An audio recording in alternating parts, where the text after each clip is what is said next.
அப்பாவை தெருவுக்கு கொண்டு வந்தான். తప్పైన కుమారుడు ఇంట్లోకి వచ్చినాడు. తండ్రి పెద్ద కుమారుడు వీధిలోకి పోయి ఉండు. ரெண்டு பேருமே அப்பாவை தெருவுக்கு கொண்டு வந்தாங்க. ఇద్దరు బయటికే వచ్చిండ్రు. ఇప్పుడు ஆனா இளைய குமாரன் தெருவுக்கு கொண்டு வந்தான். அப்பாவுக்கு சந்தோஷம் கொடுத்தான். ஏன்னா திரும்பி வீட்டுக்கு வந்துட்டான். తప్పైన చిన్న కుమారుడు తప్పైనాడు, తిరిగి ఇంటికి వచ్చి తండ్రికి సంతోషం కలుగజేసిండు. ஆனால் இதோ வீட்டுல இருந்த நல்ல குமாரன் இப்போ தெருவுக்கு போயிட்டான். ఇంట్లో ఉన్న పెద్ద కుమారుడు ఇప్పుడు వీధిలోకి పోయి ఉన్నాడు. ஆம் பிரியமானவர்களே, இதோ கெட்ட குமாரன் மனம் திரும்பி விட்டான். ప్రియమైన వారలారా, తప్పైన కుమారుడు మనసు మార్చుకొని వచ్చి ఉన్నాడు. நல்ல குமாரன் கெட்டவனா மாறிட்டான். ఈ మంచి కుమారుడేమో చెడ్డ కుమారుడుగా మారిండు. நீங்க எப்படி ஊதாரி குமாரனா அல்லது இளைய குமாரனா, மூத்த குமாரனா, கெட்ட குமாரனா, நல்ல குமாரனா? யோசிச்சு பாருங்க. మీరు మనం ఆలోచించి చూడండి. మీరు తప్పైన కుమారుడువా, పెద్ద కుమారుడువా, ఏ కుమారుడుగా నువ్వు ఉన్నావు? இதோ இளைய மகனை அந்த தகப்பன் இழந்திருந்தான், திரும்ப பெற்றுக்கொண்டான். చిన్న కుమారుడు తండ్రిని పోగొట్టుకున్నాడు, తిరిగి సంపాదించుకున్నాడు. மூத்த குமாரனை அவர் இழக்காமல் இருந்தால் திடீரென்று இழந்து விட்டார்.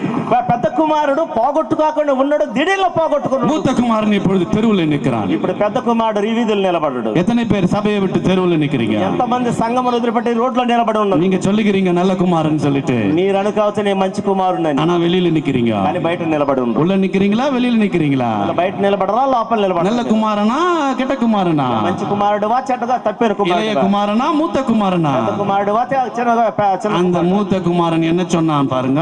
ఆ పెద్ద కుమారుడు ఏం చెప్పిండో చూడు ఇక్కడ.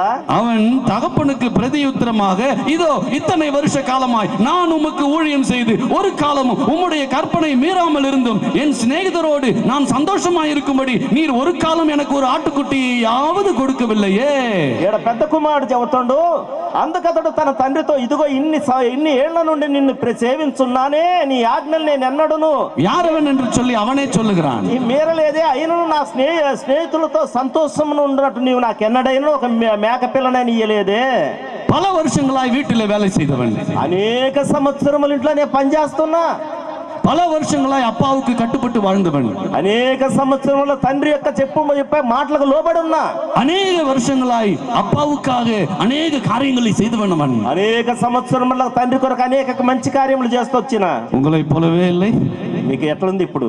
என்னை போலவே இல்லை. నా మాదిరియానా? நாம் கூட அநேக வருஷமா அப்பா வீட்டிலே இருக்கிறோம்ல. మనం అదే విధంగా తండ్రి ఇంట్లోనే కదా ఉండదా? మనము ரட்சிக்கப்பட்டதிலிருந்து அப்பா வேலையே செய்யறோம்ல. రక్షించబడినప్పుడు తండ్రి పనే చేస్తున్నాం కదా మనం. அவன் சொன்னது போலவே நாமளும் இல்ல. వాళ్ళు చెప్పినట్టే మనం చెబుతున్నాం కదా. இளைய குமாரன் இதை சொல்லவில்லையே. ఇది చిన్న కుమారుడు ఇవన్నీ చెప్పలేదే. மூத்த குமாரன் தான் இதை சொல்றானே. పెద్ద కుమారుడు చెబుతుండే ఇవన్నీ. நான் இப்படி உண்மையா உனக்கு இருந்தனேன்னு சொல்றானே. నేను నీకు యథార్థంగా ఉన్నా కదా అని ஆனா அவன் சொல்லுகிறான், எனக்கு நீ ஒரு ஆட்டுக்குட்டியாவது கொடுக்கவில்லையே. తండ్రి నాకు ఒక్క రోజున ఒక మేక పిల్లనైనా బలి చేసి నాకు ఇవ్వలేదు. என்ன பரிதாபம், ఎంత వేదనైన కార్యం. இவன் மகனாய் இருக்கவில்லை, வேலைக்காரனாய் இருந்திருக்கிறான். పనిగా కుమారుడుగా లేడు, పనివాడుగా ఉన్నాడు. ఇప్పుడు தகப்பனாய் அவரை பார்க்கவில்லை, எஜமானனாய் பார்த்திருக்கிறான். తండ్రిగా అతడు చూడలేదు, తన యజమానుడుగా గుర్తెరు. இதோ அந்த தகப்பன் இவரை மகனாய் பார்த்தார். తండ్రి ఒక కుమారుడుగా చూసుకున్నాడు. ஆனால் இந்த மகனோ அவரை எஜமானனாய் பார்த்திருக்கிறான். కానీ ఈ కుమారుడు తన తండ్రిని యజమానుడుగా చూసుకుంటున్నాడు. அவன் செய்த வேலைக்கு கூலி கேட்கிறான் பாருங்கள். అతను చేసిన పనికి కూలి అడుగుతుంది. ఇక్కడ வெக்கமா இல்லை, సిగ్గు లేదు, அசிங்கமா இல்லை, అసహ్యం కాదా? அப்பாவுக்கு வேலை செய்ததுக்காக கூலி கேட்கிறான். ஒரு ஆட்டுக்குட்டியாவது கொடுத்தியா என்று சொல்லி கூலி கேட்கிறான். తండ్రికి పని చేసినందుకు కూలి అడుగుతున్నావు. ఒక్క గొర్రె పిల్లను ఒక మేక పిల్లను నాకు వదించి ఇచ్చినవా, పెట్టినవా? சபையில எத்தனை பேர் கூலி கேட்கிறீர்கள்? సంఘములో ఎంతమంది మన ఇట్ట కూలి అడుగుతున్నారు? யோசித்து பாருங்கள். బాగా ఆలోచించి చూడండి. நான் கூலியா அல்லது மகனா? నే కూలి వాడుకున్నా, కుమారుడుగా? இன்னைக்கு காலையில பிரசங்கத்திலே நாம் சொன்னோம். ఈ ఉదయకాలం ప్రసంగంలో మనం విన్నాం. பவுல் சொன்னார், పరిశుద్ధుడైన పౌలు చెప్పిండు, இதோ ஒரு மகன் தகப்பனுக்கு ஊழியம் செய்கிறதை போல என்னிடத்தில் தீமோத்தேயுவை தவிர வேறு யாருமே இல்லை. ఒక తండ్రికి కుమారుడు పని చేసినట్లుగా తిమోతి మాత్రం నాకు ఈ విధంగా చేసి ఉన్నాడు. மற்றவர்கள் யாவரும் தனக்கானதை தேடுகிறார்கள். మిగతా వారు వాళ్ళకి అవసరమైన మాత్రం ఎదుగుతున్నారు. பிரியமான மகனே மகளே, ప్రియమైన కుమారుడా కుమార్తె, நீ சபையில இருக்கலாம், నువ్వు సంఘములో ఉండొచ్చు. ஆனால் உனக்கானதை நீ தேடுகிற வரை நீ நல்ல குமாரன் கிடையாது. నీ కొరకై నువ్వు వెతుకులాడుకునేందుకు నువ్వు మంచి కుమారుడు కాదు.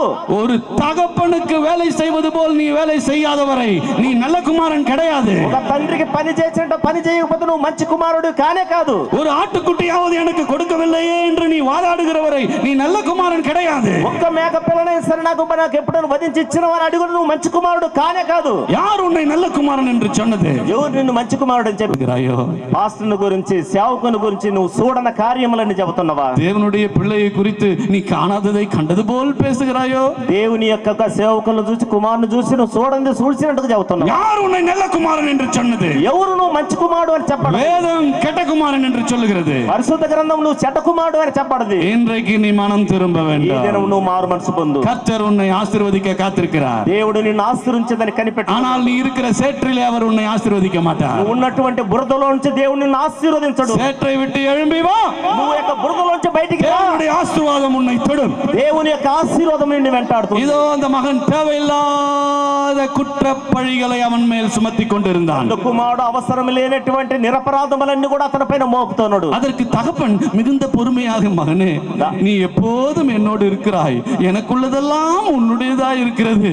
உன் சகோதரனாகிய இவன் மரித்து போயிருந்தான், உயிரோடு வந்திருக்கிறான். அவனை இழந்து போயிருந்தோம், மீண்டும் கண்டுபிடித்திருக்கிறோம். அவனுக்காக ஒரு விழா கொண்டாடுவது நியாயம் தானே என்று மிகவும் பொறுமையாய் கேட்கிறார். తండ్రి ఎంత బాధ్యత తగ్గింపగడుగుతున్నాడు. నాయనా నువ్వు వింటూనుండవు కదా, వాడు తప్పి మళ్ళా తిరిగి వచ్చిండు, వాడికి చేసేది భాగ్యం కదా అని ఎంతో ప్రేమతో పెద్ద కుమారుడితో మాట్లాడుతున్నాడు. அப்பா சொல்லுகிறார், என்னுடையதெல்லாம் உன்னுடையதே. నాయనా నాదంతా నీదే కదా. மகன் சொல்லுகிறான், எனக்கு நீ ஒரு ஆட்டுக்குட்டி கூட கொடுக்கவில்லையே. పెద్ద కుమారుడు చెబుతున్నాడు, నాకు ఒక్క మేక పిల్లను కోసి నాకు ఇచ్చినవా? உறவை பார்த்தீர்களா? ఆ యొక్క సంబంధం చూస్తుండ్రా మీరు? என்ன ஆழமான உறவு இல்ல? ఎటువంటి ప్రేమ సంబంధం చూడది. அப்பா சொல்றார், இதெல்லாம் உன்னுடையது தானே, நீ எப்ப வேண்டுமானாலும் ஒரு ஆட்டுக்குட்டியை எடுத்துட்டு போயிருக்கலாமே, நான் தப்பாவா உன்னை நினைச்சிருப்பேன். ஏன்பா அப்படி நீ நினைக்கிற? நீ ஆட்டுக்குட்டியை எடுத்துட்டு போயிருந்தா நான் உன்னை திட்டி இருப்பேனா? இல்லையே, நீ ஏன்பா நீ ஆட்டுக்குட்டியை எடுத்து போகாம இருந்த, நீ எடுத்து சாப்பிட்டு இருக்கலாமே, ஏன் நீ அப்படி செய்யல? நீ ஏன் என்ன அப்படி நினைக்கிச்ச?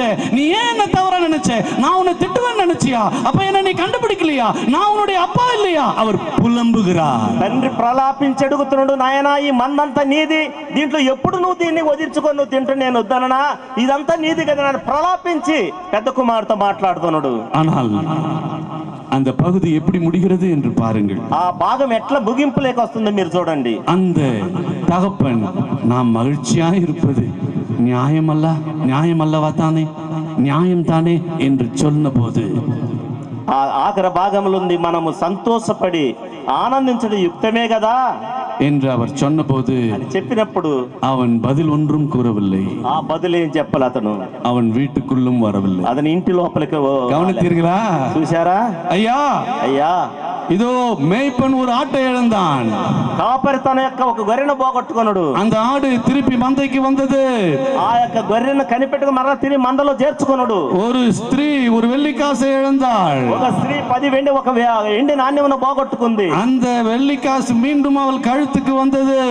ఆ యొక్క పోగొట్టుకున్న వెండి నాణ్యం తిరిగి తన మెడలోకి వచ్చింది. தகப்பன் இளைய குமாரனை இழந்தான்.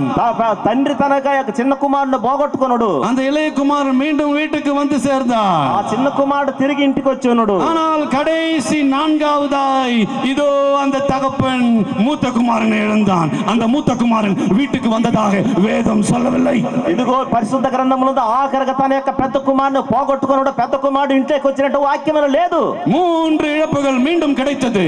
3 పోగొట్టుకుంటే తిరిగి దొరికిని. ஆனால் இந்த இழப்பை அந்த தகப்பன் மீண்டும் பெற்றுக்கொண்டதாக இயேசு கிறிஸ்து சொல்லவில்லை. ఈ యొక్క 4వ అంశంలో పోగొట్టుకున్న పెద్ద కుమారుడు ఇంట్లోకి వచ్చినట్టు పరిశుద్ధ గ్రంథం చెప్పలా. தெருவுக்கு போனவன் தெருவிலேயே நின்று விட்டான். రోడ్డుకు పోయినటువంటి రోడ్లోనే వీధిలో నిలబడిపోయాడు. அவனுடைய மனம் புண்பட்டு விட்டது. అతని మనసు పుండైపోయింది. அந்த புண்பட்ட மனதை இனி ஒன்றுமே செய்ய முடியாது. ఆ యొక్క గాయపడినటువంటి మనసును ఏం చేయలేం మనము. கர்த்தராகிய இயேசு கிறிஸ்து மிகவும் ஞானமாக அந்த உவமையை அப்படியே சஸ்பென்ஸ்ல முடிக்கிறார். ప్రభువైన యేసుక్రీస్తు యొక్క ఉపమానము జ్ఞానముతో ముగించిండు. ஒருவேளை இந்த 4வது மகன் தான் நான் தானோ? ఒకవేళ ఈ 4వ పెద్ద కుమారుడు మరి నేనున్నానా? இந்த 4வது மகன் இந்த 2வது மகன் நீதானோ? ఒకవేళ 2వ కుమారుడు నువ్వు ఉన్నవా? இந்த மூத்த மகன் நீதானோ? ఈ యొక్క పెద్ద కుమారుడు నువ్వా? எங்க வெளியில நிக்கிறாயோ? నువ్వు రోడ్లో ఒక వీధిలో నిలబడి ఉండవా? நல்ல ஞாபகம் வைத்துக்கொள், நீ ஒருவேளை வீட்டுக்கு திரும்பி வரவே மாட்ட.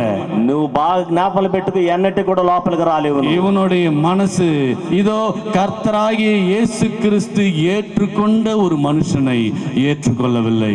ప్రభువైన యేసుక్రీస్తును అంగీకరించిన మనిషిని తిరిగి ఆయన అంగీకరించారు. இதோ சபையிலே ஒரு சில பேரை மேய்ப்பர் ஏற்றுக்கொண்டார் என்பதற்காக நீ வெளியில நிக்கிறாயோ? ఒకవేళ కాపరి నిన్ను అంగీకరించిన స్థితిలో నువ్వు బయట వీధిలో నిలబడి ఉన్నావా? சபையிலே மேய்ப்பர் யாருக்கோ ஒரு பொறுப்பை கொடுத்தார் என்பதற்காக நீ முறுமுறுத்து கொண்டு வெளியில நிற்கிறாயோ? సంఘములో ఎవరికో ఒక బాధ్యత ఇచ్చున్నారని చెప్పి నువ్వు సరుక్కుంటే వీధిలో నిలబడి ఉన్నావా? அந்த மேய்ப்பர் உன்னை தெருவுல வந்து அழைத்தாலும் நீ உள்ள வர மாட்டாய். ఆ యొక్క కాపరి వచ్చి వీధిలోకి వచ్చి నిన్ను పిలిచినా కూడా నువ్వు లోపలికి రావా? எத்தனை முறை அழைத்தாலும் நீ உள்ளே வர மாட்டாய். ఎన్ని తడవలు పిలిచినా నువ్వు లోపలికి రాలేవు. கர்த்தராகிய இயேசு கிறிஸ்து அவன் உள்ளே வந்ததாக ஒருபோதும் சொல்லவே இல்லை. ప్రభువైన యేసుక్రీస్తు యొక్క పెద్ద కుమారుడు యొక్క హృదయంలోకి పోయినట్టు వాక్యం లేదు. ஆனாலும் இன்று கர்த்தர் சொல்கிறார். ఈ రోజు ప్రభు చెబుతున్నాడు, கர்த்தருடைய கிருபை இந்த இடத்துல இருக்கிறபடினால் దేవుని యొక్క కృప ఈ స్థలంలో ఉంది. அப்படிப்பட்டவர்களை தேவன் மீண்டும் அழைக்கிறார். అలాంటి వారిని దేవుడు మరలా తిరిగి வாருங்கள் என்று சொல்லி அழைக்கிறார். రమ్మని పిలుస్తుండు ఆయన. ஒருவரும் கெட்டு போவது கர்த்தருடைய விருப்பம் அல்ல. ఒకరికి కూడా నశించిపోవడం దేవునికి ఇష్టం లేదు.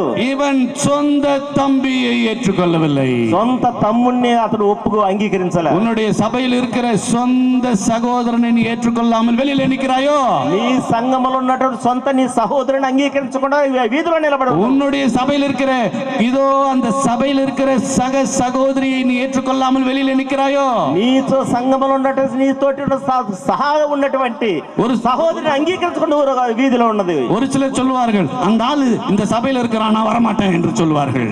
ఆ మనిషి సంఘంలో ఉన్నంత వరకు నేను ఆ లోపలికి సంఘంలోకి రాను. அந்த ஆளு அந்த சபையில் இருக்கிறதுனால நீ உள்ள வரலையோ? ఆ మనిషి సంఘంలో ఉండదారు, నువ్వు లోపలికి రావా? ஐயா அம்மா நீ வந்தா, అయ్యా నువ్వే అమ్మ వాళ్ళు, இந்த மூத்த குமாரன் தான் நீ, ఈ యొక్క పెద్ద కుమారుడివే నువ్వు. பிரியமானவனே மனம் திரும்பு. ప్రియమేటి వారలారా, பிரியமானவளே மனம் திரும்பு. ప్రియమేటి సహోదరి మనసు మార్చుకో. கர்த்தர் இன்றைக்கு அந்த வாய்ப்பை உனக்கு கொடுக்கிறார். దేవుడు ఈ సమయాన్ని నీకు ఇచ్చున్నాడు. ఈ దినము உன் சகோதரனை ஏற்றுக்கொள். నీ సహోదరుని உன் சகோதரியை ஏற்றுக்கொள். నీ సహోదరుని అంగీకరించు. நீ அவனை மன்னிக்க வேண்டும். నువ్వు క్షమించాలా? காரணம் கர்த்தர் அவனை மன்னித்திருக்கிறார். దేవుడు అతన్ని మన క్షమించున్నాడు. உன்னுடைய மாமியார் அந்த சபையில் இருக்கிறபடினால் நீ அந்த சபைக்கு போவது கிடையாது அல்லவா? నీ యొక్క అత్త సంఘంలో సంఘానికి నువ్వు పోవా? உன்னுடைய மருமகள் அந்த சபைக்கு போகிறபடினால் நீ அந்த சபைக்கு போகிறது இல்லை அல்லவா? నీ కోడల సంఘంలో ఉన్నదని సంఘానికి పోకుండా ఉంటావా నువ్వు? இந்த மூத்த குமாரனுக்கும் உனக்கும் வித்தியாசம் என்ன? పెద్ద కుమారుడికి నీకు తేడా లేదు. ஆம் பிரியமானவரே, అవును ప్రియులారా, இன்றைக்கு நீ மனம் திரும்ப ఈ வேண்டும். దినం నువ్వు మనసు మార్చుకో. கர்த்தர் உங்களை ஏற்றுக்கொள்ள விரும்புகிறார். దేవుడు మిమ్మల్ని అంగీకరించాలి, நம்ம ஏற்றுக்கொள்ள விரும்புகிறார். మనల్ని అంగీకరించడానికి ఇష్టపడడు. நாம் இழந்து போனவர்களா இருக்க தேவன் விரும்புவது கிடையாது. మనము పోగొట్టుకున్న వారు ఉండేది దేవునికి ఇష్టం లేదు. வெளியில் நிற்கிறவர்கள் உள்ளே வருவோமா? లోపల ఉన్న బయట ఉన్నట్టు వాళ్ళం లోపలికి వద్దామా? வெள்ளி காசை இழந்தவர்கள் தேடி கண்டுபிடிப்போமா? ఎండి నాణ్యం పోగొట్టుకుంటామని ఎత్తుకుదామా? இன்னும் நாம் அப்படியே இழுத்து கொண்டு நிக்க கூடாது. ఇంకా మనం అట్టనే నిదానించి సాగదెత్తున్నాం. என்னதான் நடக்குது பாப்போம் என்று சொல்லக்கூடாது. ఏమి జరుగుద్దో చూద్దాంలే మనకు. ஏன்னா அது நடக்கும் போது நீ பார்க்க இருக்க மாட்ட. అది జరిగేటప్పుడు నువ్వేం ఓర్చుకోలేవు. எச்சரிக்கையா இருக்க வேண்டும். హెచ్చరికగా ఉండు. இன்றைக்கு மனம் திரும்ப ఈ வேண்டும். దినం మనసు మార్చుకో. இந்த நாள் இழப்புகள்ல யார் நீ? ఈ 4 పోగొట్టుకున్న వాళ్ళు ఎవరు నువ్వు? அது உனக்கு தான் தெரியும். అది నీకు మాత్రం తెలుసు. முதலாவது கர்த்தருக்கு தெரியும். రెండవది ప్రభుకు మాత్రం తెలుసు. சாத்தானுக்கும் தெரியும். అపవాదికి తెలుసు. அப்ப நாம் முடிவெடுக்க வேண்டாம். మనం తీర్మానం తీసుకోవాలి. இன்றைக்கு எடுப்போமா? ఈ రోజు తీసుకుందామా? 2014 நடந்த இந்த கன்வென்ஷன்ல இப்படி ஒரு தீர்மானம் எடுத்தேன்னு நீங்க சொல்ல முடியுமா? 2014 ఈ యొక్క కన్వెన్షన్ కూటమిలో నేను ఒక తీర్మానం తీసుకుని నువ్వు చెప్పగలవా? பூரணமாய் நான் கர்த்தருக்கு கொடுக்கிறேன். నేను పరిపూర్ణంగా నా దేవునికి నేను సమర్పణ. எதை இழந்தேனோ அதை நான் பெற்றுக்கொள்வேன். ఏది నేను పోగొట్టుకున్నది నేను మరలా తిరిగి இதோ கர்த்தர் என்னை இழக்கும்படி நான் எந்த ஒரு காரியத்தையும் செய்ய மாட்டேன். దేవుడి దగ్గర నుంచి నేను పోగొట్టుకున్నట్టు కొరకై నేను ఏది దేవునికి చేయను. கண்களை மூடி எழுந்து நிற்போம். కళ్ళు మూసుకొని ప్రార్థన చేద్దాం. இப்பொழுது நமது மத்தியிலே அந்த அபிஷேகத்தை ஊற்றுகிறார். దేవుడు మన మధ్య తన యొక్క అభిషేకమును కుమ్మరిస్తున్న. అందరూ లేచి నిలబడండి. மனம் திரும்புதலுக்கான அபிஷேகம். మనసు మార్చుకున్నట్టు కొరకై అభిషేకం. இருதயத்திலே வெளிச்சத்தை கொடுக்கிற அபிஷேகம். హృదయంలో వెలుగును కలుగజేసే అభిషేకం. யார் யாருடைய இருதயத்திலே இருள் இருக்கிறதோ அதை அகற்றுகிற அபிஷேகம். ఎవరి యొక్క హృదయాలలో చీకటి ఉన్నదాన్ని తీసివేద్దాం. இப்பொழுது கண்களை மூடி எல்லாரும் கரங்களை உயர்த்தி, அப்பா என் மேல் உமது அபிஷேகத்தை ஊற்றுங்க, வெளிச்சத்தை கொடுங்க என்று கேட்போமா? అందరం చేతులు పైకెత్తి దేవానికి స్తోత్రం, ఈ యొక్క వెలుగు నా హృదయంలో కుమ్మరించండి అని దేవుని అడుగుదాం. అందరం ఇప్పుడు யாரெல்லாம் மூத்த குமாரர்களா இருக்கிறீர்களோ, அப்பா நான் தான் அந்த மூத்த குமாரன், வெளியில நிக்க மாட்டேன், வீட்டுக்குள்ள வரேன் என்று சொல்லி கூவுவீர்களா? ఎవరెవరైతే పెద్ద కుమారుడు కుమారుడుగా ఉన్నాను, నేను వీధిలో ఉన్నాను అనుకున్నానంత ఇప్పుడు வீதிலோஞ்சு லோப்பலகா ராவலாட்டை இயேசு பிரபுவில் யாரெல்லாம் வெள்ளிக்காசை இழந்தீர்களோ அப்பா அந்த வெள்ளிக்காசை நான் தேடி கண்டுபிடிக்க வேண்டும், எனக்கு உதவி செய்யுங்க என்று சொல்லி நாம் கேட்போமா? ఎవరైతే వెండి నాణ్యములు పోగొట్టుకున్నారో దేవా నేను పోగొట్టుకున్న ఎండి నాణ్యమును మరలా తిరిగి పొందుతున్నానని చెప్పి అడుగుతాం. ஒரு நிமிஷம்